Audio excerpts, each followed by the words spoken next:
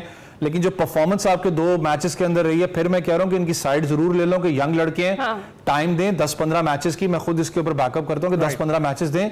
لیکن عاقب جاوید ایسا head coach literally میں کہہ رہا ہوں کہ کوشچن مارک یہ تو آپ پہلے بھی اس پہ بات ہوتی رہی ہے, تنقید ہوتی رہی ہے. لیکن اس وقت بتائیں کہ جو اس وقت جس سطح پر ہماری قومی ٹیم ہے, آپ کو لگتا ہے اس سے لوئسٹ پوائنٹ تھا کبھی ہسٹری میں قومی ٹیم کے لیے؟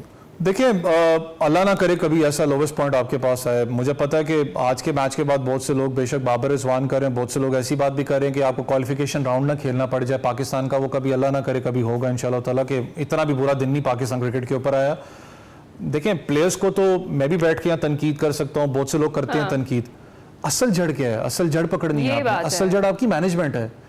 آپ کے چاہے وہ آپ کامنٹیٹرز کی بات سن لیں کہ کتنے زیادہ کرکٹ بورڈ کے اندر آپ کے چیئرمین چینج ہوئے. آپ کے جب بھی چیئرمین چینج ہوتا ہے پورا کا پورا سیٹ اپ آپ نیچے چینج کرتے ہو. چاہے وہ کرکٹ کا سٹرکچر کی بات کروں, میں نیشنل ٹیم کی بات کروں, ڈومیسٹک کا بھی آپ چینج کرتے ہو جو ڈسٹربنس پیدا کرتا ہے. اس کے بعد آپ کے کتنے زیادہ کوچز آپ نے چینج کیا. آپ کو یاد ہو کہ کامنٹیٹرز چیمپئنز ٹرافی میں یہ مذاق بن گیا تھا ہمارا کہ اگر آپ پارٹ ٹائم نوکری 2-3 دن کے لیے کرنا چاہتے تو آپ پاکستان جا کے کر لو, آپ کو مل جائے گی وہاں پر. جو اپنے بیسٹ کوچز تھے جیسن گلیسپی, اور اگر آپ دوسرے کوچ کی بات کریں ون آف دا بیسٹ تھے گیری کرسٹن کی بات کروں. آپ کو یاد ہو جب گیری کرسٹن کو ہائر کیا گیا تھا, ایک ہی بات بار بار ہو رہی تھی, I guess a B de Villiers نے بھی کہا تھا یا شاید ہرشل گبز نے کہا تھا کہ let's watch the Pakistan team, کیونکہ جو ایک مائنڈ سیٹ کیری کرتے ہیں.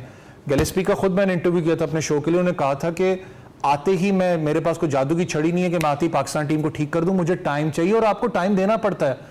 آپ جو بھی کوچ لے کے آؤ اس کو کم از کم 1-2 دینے پڑتے ہیں. اس سیٹ اپ کو سمجھتا ہے تب جا کے ریزلٹس پیدا ہوتے ہیں. آپ کہیں کہ کوئی بھی ایک نیا کوچ آ جائے اور جو بھی حالات ہیں آپ کے جو آپ نے کیا ہے اس پہ آپ مانیں یا نہ مانیں, کوئی آپ کو گورا کوچ نہیں آپ کے پاس آئے گا. وہ وہی آئے گا جو بیچارہ مارکیٹ میں نوکری تلاش کر رہا ہوگا. لیکن جتنی ڈسٹربنس آپ کر چکے ہیں پاکستان کرکٹ بورڈ کے اندر, آج بھی ٹائم چیز بھی ہم نے بھگا دیا اور وہ صحیح ثابت ہوئے ہیں. وہ ان کا چلا جانا یہ ثابت کرتا ہے کہ وہ پہلے سے دیکھ رہے تھے, they were foreseeing it, اور وہ چلے گئے. آپ جو ہمارے پاس موجود ہیں ہم سمجھیں گے کہ کنٹریبیوٹر سبھی کے ہیں, صرف انتظامیہ نہیں ہے. آپ کھلاڑی بھی کوئی پرفارم نہیں کر رہا, یعنی پرانے ہوں نئے ہوں کوئی پرفارم نہیں کر رہا. اس وقت قومی کرکٹ ٹیم کی جو حالت ہے, حالت زار ہے, آپ کے سامنے ہے. ہم چاہیں گے کہ اگلی بار جب ہم جیتے تو تب آپ ہمارے ساتھ اسٹوڈیوز میں موجود ہو اور تب کانورسیشن تھوڑی سی مختلف ہوگی آج سے جو ابھی ہم نے کی ہے. جی ہمارے پروفیسر صاحبان بھی ہمارے ساتھ موجود ہے. ابھی بریک پر جاتے ہیں, بریک پر جب واپس آئیں گے ان سے گفتگو کریں گے.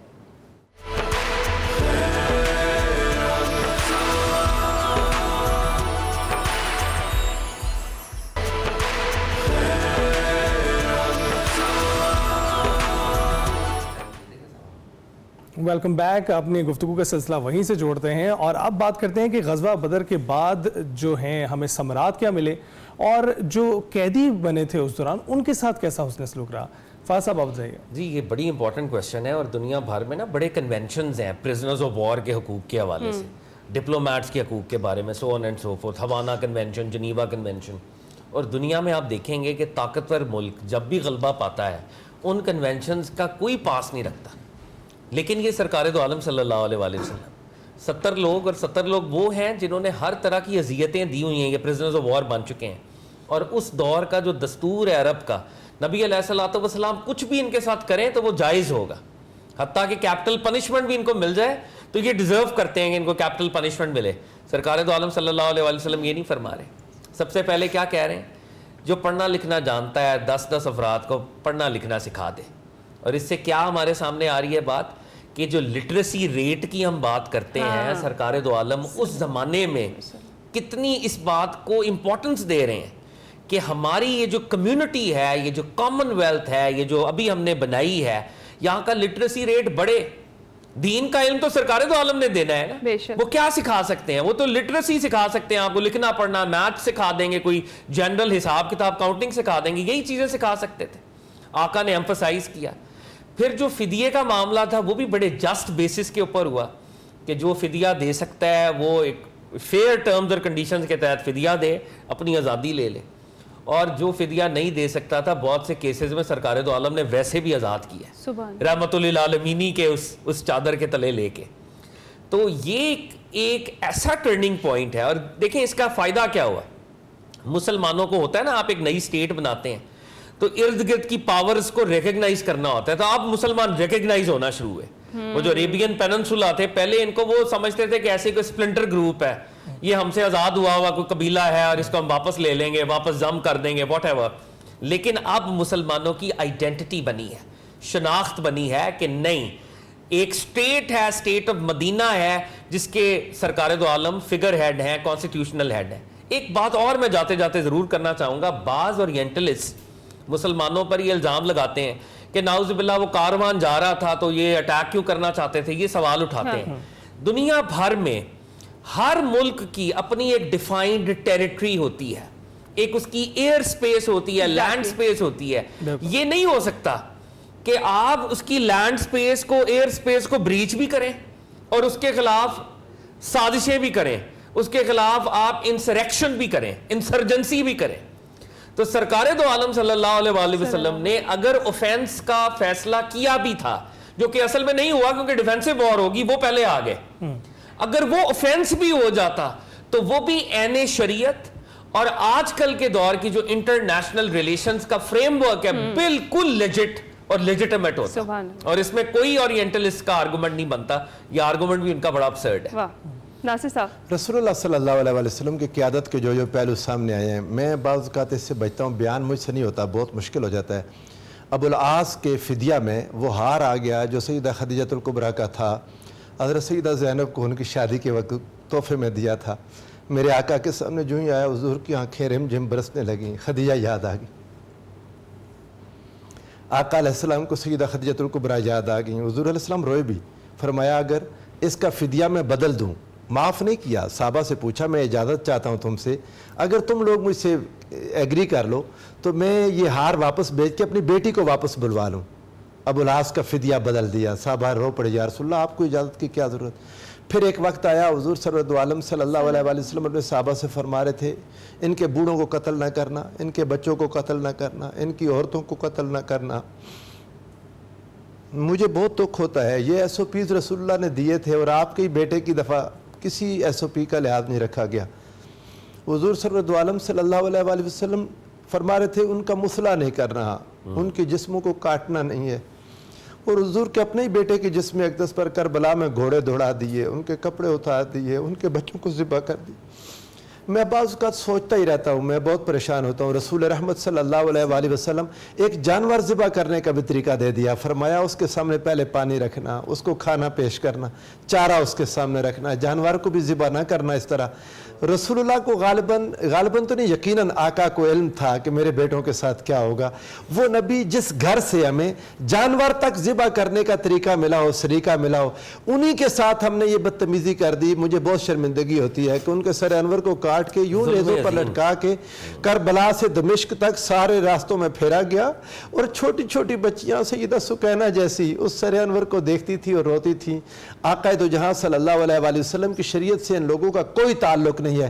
میرے آقا نے جنگ میں بھی ہر چیز کو جائز قرار نہیں دیا. میرے آقا ہر جنگ میں جاتے ہوئے کہتے تھے ان کے سرسبز درختوں کو نہ کاٹنا, ان کی فصلوں کو نہ کاٹنا, ان کی معبد گاہوں کو تباہ نہ کرنا, ان کے بغیر ہتھیار والے لوگوں پر حملہ نہ کرنا. آقا واحد ایسے لیڈر ہیں جس نے جنگ میں بھی جو اصول عطا کیے, دنیا امن کی حالت میں بھی ان اصولوں کو کاربند نہیں رہ سکتی جتنا میرے آقا نے جنگ کے درمیان, اور 1000 سے کم لوگ پورے عرصہ میں قتل کیے کفار کے, اور مسلمانوں کی جو شاعتیں اور دنیا میں ایک انقلاب بپا کر دی. بالکل پروفیسر صاحب, یہی وہ اسباق ہے جو شاید ہم فراموش کر چکے ہیں اور جن کو دوبارہ یاد کروانے کی یا یاد دہانی کی ضرورت ہے. اور آج اس زمانے میں جہاں ہمیں ظلم و ستم ہر جگہ ہوتا دکھائی دیتا ہے, یہ سبق شاید یاد کرنے کی بہت ضرورت ہے. ہم بریک پر جائیں گے, لیکن بریک سے پہلے فرید صاحب سے گزارش کریں گے کہ گلہ عقیدت پیش کریں. سائے میں تمہارے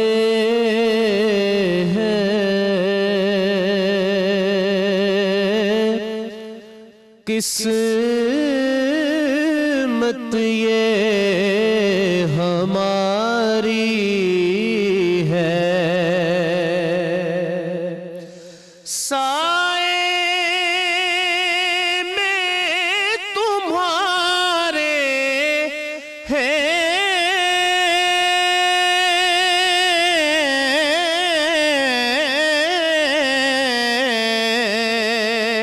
قسمت یہ ہماری ہے,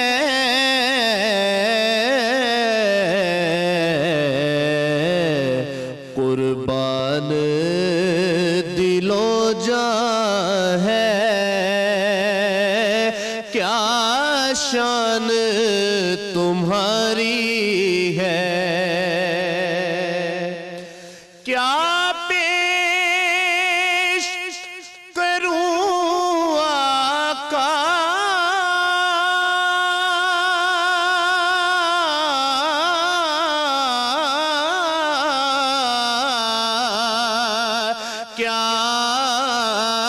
چیز ہماری ہے,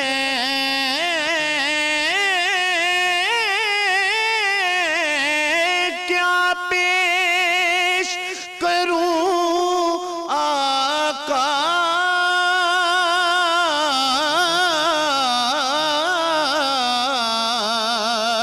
کیا چیز ہماری ہے, یہ دل بھی تمہارا ہے, یہ جاں بھی تمہاری ہے, یہ دل بھی تمہارا ہے, یہ جاں بھی تمہارا.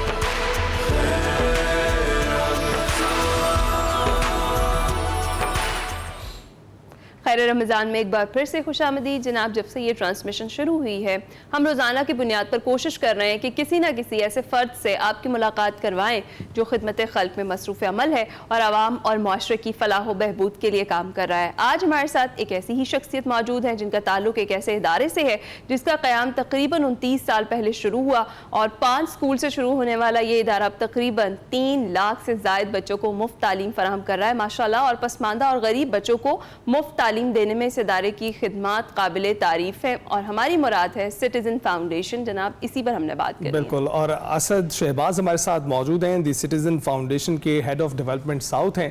اسد بہت شکریہ ہمیں جوائن کرنے کے لیے, کیسے ہیں آپ؟ الحمدللہ جی الحمدللہ. اچھا یہ بتائیے گا اسد کہ اس کی ابتدا کیسے ہوئی سٹیزن فاؤنڈیشن کی, اور اب اس کی کتنی ایکسپینشن ہو چکی ہے, کتنے اسکول آپ کے پاس ہیں, کتنے بچے اس میں تعلیم حاصل کر رہے ہیں؟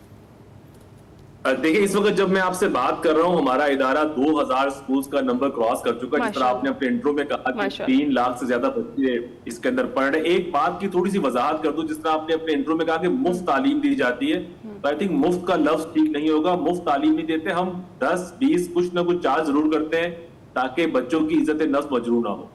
رائٹ. اور یہ بتائیں کہ جس طرح سے سٹیزن فاؤنڈیشن اپنے اسکول میں جو فراہم کی جانے والی تعلیم ہے اس کے معیار کو کیسے یقینی بناتا ہے, اور تعلیمی نتائج کی نگرانی اور جو اس کے بہتری کے لیے اقدامات کیے جاتے ہیں وہ کیا ہے؟ دیکھیں ادارے کو 30 سال ہو گئے, ایک منظم طریقے سے ہم کام کر رہے ہیں. الحمدللہ ہم نے بہت ساری چیزیں سیکھی ہیں اور وہ ہم نے پھر امپلیمنٹ بھی کی. اگر میں آپ کو بتاؤں تو صرف سال ہمارے 650 بچوں کا ایڈمیشن یونیورسٹی میں ہوا ہے, جس میں سے 250 بچہ ٹاپ ٹیئر یونیورسٹی جس طرح GIK ہے, IIT ہے, لمز ہے, اس طرح کی بڑی یونیورسٹیز میں بچہ جا رہا ہے. تو یہ اس بات کا ثبوت ہے کہ جو کوالٹی اور معیاری تعلیم ان پسماندہ علاقوں میں دی جا رہی ہے اسی کی وجہ سے بچہ اتنا گرو کر کے ان یونیورسٹی تک پہنچ رہا ہے. جہاں پر ایک اچھے پرائیویٹ اسکول کا بھی بچہ پہنچنے میں تگودو کرتا ہے, بہت مشکل اس کو ہوتی ہے, وہاں پر اگر TCF کا بچہ پہنچ رہا ہے تو اس کا مطلب کہ پیچھے معیاری تعلیم دی جا رہی ہے. تو یہ بتائیے گا کہ کیا تعلیم پر زکوٰۃ دی جا سکتی ہے اور ان مقاصد کو حاصل کرنے کے لیے کس قسم کے وسائل اور مدد کی آپ کو ضرورت ہوتی ہے؟ دیکھیں بہت اچھا سوال آپ نے کیا. اس میں دیکھیں بہت سے لوگوں کو اس بات کی وضاحت نہیں ہے یا کلیئرٹی نہیں ہے کہ تعلیم پہ بھی زکوٰۃ ہوتی ہے. تعلیم پہ بالکل زکوٰۃ ہوتی ہے. ہمارے پاس ہمارا جو شریعہ بورڈ ہے اس کا فتویٰ ہے کہ تعلیم پہ زکوٰۃ ہوتی ہے. اور دیکھیں ایک بچے کی اگر آپ زندگی بدلنا چاہتے ہیں, چاہے وہ زکوٰۃ سے بدلے چاہے وہ صدقے سے بدلے, صرف 3600, صرف یہ 3600 کا نمبر یاد رکھیے گا. اس میں ایک مہینے کی آپ کوالٹی ایجوکیشن کسی بھی بچے کو دے سکتے ہیں. دیکھیں میں آپ کو یقین دلاتا ہوں کہ یہ وہ بچے ہیں جب انشاءاللہ تعالیٰ ان کا ٹائم آئے گا, یہ پڑھ لکھ جائیں گے, یہ اس معاشرے میں مثبت کنٹریبیوشن دیں گے, یہ اس معاشرے کا حصہ بنیں گے, یہ اس GDP کا حصہ بنیں گے, یہ اس ملک کو آگے لے کے جائیں گے. اگر ہم نے بچوں کی تعلیم پہ توجہ نہ دی تو ہم ایک باشعور قوم, ہم ایک پڑھی لکھی قوم ہونے کا تصور بھی نہیں کر سکتے. ہمیں اس بات کو سمجھنا چاہیے کہ پاکستان میں ایجوکیشن ایمرجنسی ہے. صرف 3600 روپے, 3600 میں آپ ایک بچے کو ایک مہینے کے لیے معیاری تعلیم دے سکتے ہیں. زبردست. یہی میں آپ سے پوچھنا چاہ رہی تھی کہ انڈیویجولی ہم میں سے ہر کوئی چاہتا ہے کہ وہ پارٹیسپیٹ کرے اس کار خیر میں, تو ایک جو بچہ ہے اس کی تعلیم کے لیے کتنی فنڈنگ ریکوائر ہوتی ہے اگر ایک انڈیویجول اس کی ہیلپ کرنا چاہے تو؟ میں آپ سے یہی عرض کر رہا ہوں کہ سالانہ اگر میں آپ سے کہوں تو 43,200 روپے کے اندر آپ ایک بچے کو اڈاپٹ کر سکتے ہیں پورے سال کے لیے اس کی تعلیم کو. یہ سلسلہ تقریباً 11 سال کا ہوتا ہے, KG سے لے کے میٹرک تک کا ہوتا ہے. لیکن اس 11 سال کے بعد جب بچہ کالج اور یونیورسٹی طے کرتا ہے تو وہ ایک مثبت تبدیلی لے کے آتا ہے اس معاشرے میں. دیکھیں اگر ہم نے غربت سے لوگوں کو نکالنا ہے, پاکستان کی تقدیر بدلنی ہے, تو یہ سب سے زبردست سوشل انویسٹمنٹ ہے آپ کی. آج اگر آپ اپنے زکوٰۃ میں سے یا چیریٹی میں سے 3600 میں ایک بچہ اڈاپٹ کرتے ہیں, 2.5 کروڑ بچہ ہی نا باہر ہے, ابھی بھی آؤٹ آف اسکول ہے. اگر ہم نے ٹائملی ایفرٹ نہیں کیے تو یہ بچہ کبھی اسکول نہیں جا پائے گا. ہماری کوئی 24 کروڑ کی عوام ہے, اس میں سوچے کوئی تو ایسا ہوگا جو ان 2.5 کروڑ بچوں کا ہاتھ پکڑ سکتا ہے, جو ان کے لیے ماہانہ طے کر کے ان کو اسکول بھجوا سکتا ہے. آج اگر ہم نے ٹائملی ایفرٹس کر لیے, یقین مانیے کل ہمارے فیوچر بالکل بدل جائے گا. تو اسد یہ بتائیے گا کہ کچھ چیلنجز کا بھی آپ کو سامنا ہوتا ہے کہ اخراجات کس طرح سے پورے کیے جا سکیں, اور کبھی ایسا ہوتا ہے کہ اخراجات پورے نہ ہو پا رہے ہوں؟